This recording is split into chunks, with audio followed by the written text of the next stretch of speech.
In the last Blackguards 2 video, we introduced you to the main characters of the story and how they relate to each other.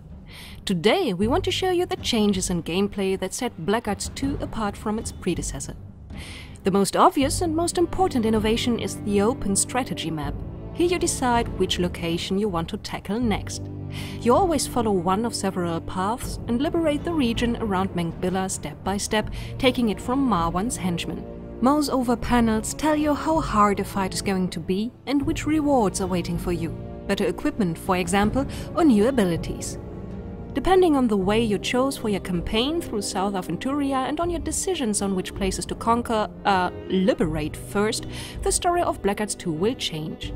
The open map is the most important new element in Blackguards 2. It allows for the battles to go back and forth, but we'll come back to this in a moment.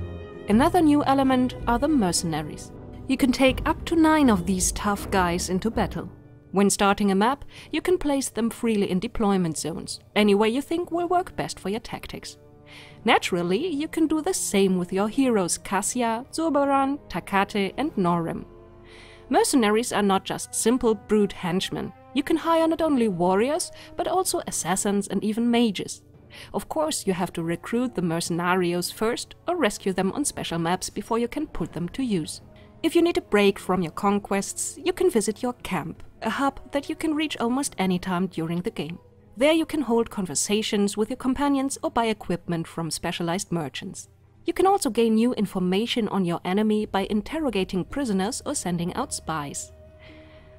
The strategy map is an open playground on which your enemy, slave trader Marwan, can also move freely. It is possible that he will attack settlements that you already conquered and force them back into his realm.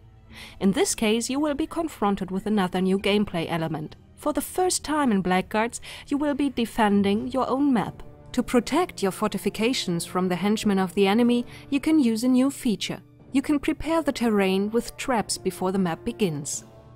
Among those are classics like man-traps, but also stacks of boxes that will hinder the movement of your opponents. You can also issue orders to your troops to guard and secure an area. If you lose such a mission, the game is not over. You can retake the map, but it will not be as easy as the first time around.